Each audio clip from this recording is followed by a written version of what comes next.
Good morning, friends. Today's Thursday, May 7th, and we're going to be doing our nonfiction book today.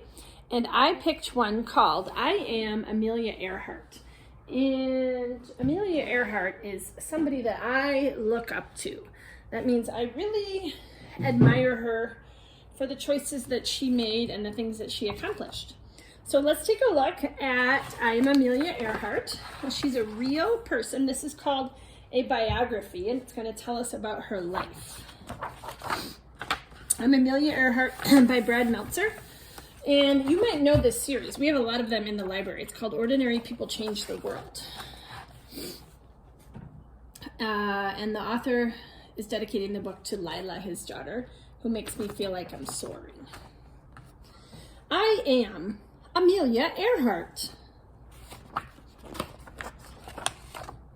When I was little, people told me that girls should wear dresses and play with dolls.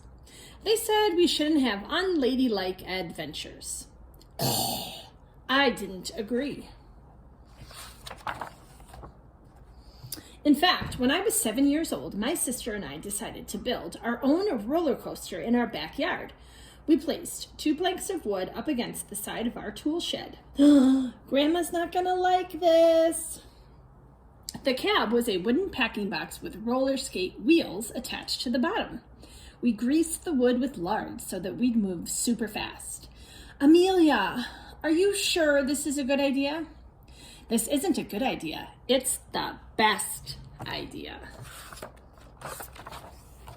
Of course, I got to write first. This was my moment. Here we go. In 3, 2... I still remember the wind in my face, and my stomach seemed to sink. I was flying! Amelia Earhart, take this apart this instant! The crash was loud and noisy and messy. It certainly wasn't ladylike. But it was awesome! That was awesome! It wasn't the last time I would fly. As I got older, I went to many air shows. When I was 23 years old, but still a kid at heart, my dad took me to meet Frank Hawks, a man who would eventually set many of his own flight records. You ready? I'm ready. For $10, Hawks agreed to take me on my very first flight. For 10 minutes, we flew through the sky and out over the Pacific Ocean. By the time I was 200 or 300 feet off the ground, I knew one thing. I had to fly. To save for my flying lessons, I worked as a truck driver, which wasn't ladylike either. Move it, Mac! A stenographer, which is a fancy schmancy word for someone who writes down what people say. And even a photographer. Say snook!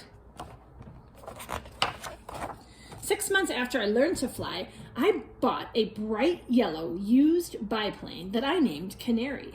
Canary is a cool name for a plane, right? This is my instructor, a woman named Netta Snook. That's her real name.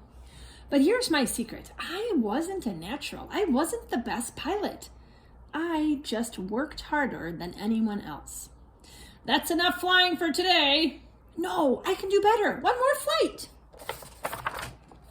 Most important, like that day on the roller coaster, I dared to do what so many said couldn't be done. A girl flying across the Atlantic? Amelia, are you sure this is a good idea? This isn't a good idea. It's the best idea. I became the first woman to fly across the Atlantic Ocean. And then the first woman to fly by myself across the Atlantic. Back then, people took boats to get to Europe, sailing for weeks. Planes were still a new thing. In fact, on the day I took off, one magazine ran an article that said, women would never be able to fly that far. But I did. To do it, I had to fly for 14 hours and 56 minutes with no rest, no break. Sometimes the sun was so blinding I could barely see where I was going. In the process, I also broke the record for crossing the ocean in the shortest time, doing it faster than any man or woman ever. This is awesome! In October 1922, I broke the women's altitude record by rising 14,000 feet. And in July of 1930, I set a speed record of over 181 miles per hour. I broke an altitude record, which is a fancy schmancy way of saying I went higher than anyone else. How high did I go? About 12 Empire State Buildings straight up, at a time when no woman had ever gone that high. In my life, I took many flights. Every single time there was someone who said, I wouldn't be able to do it. Never let anyone stop you. Whatever your dream is, chase it. Work hard for it. You will find it. It's the best lesson I can give you. I am Amelia Earhart. I know no bounds, and I hope you'll remember that the greatest flight you'll ever take is the one no one has tried before.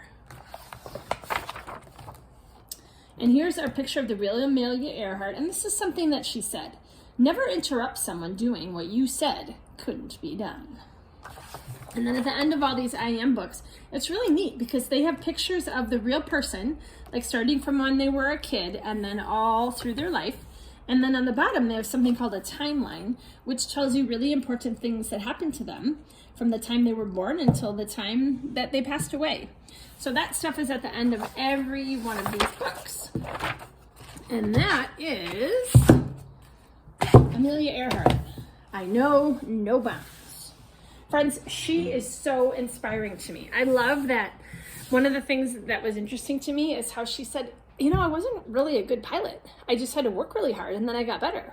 That's awesome, because I think sometimes that happens to us, right? Maybe we're not so good at math or reading, but if we work really hard at it, we can totally get better. So I would like you to tell me if you know of someone that from history that you think is really awesome or inspiring. Maybe tell me about that person in the comments. All right, I'll see you tomorrow, friends. Bye.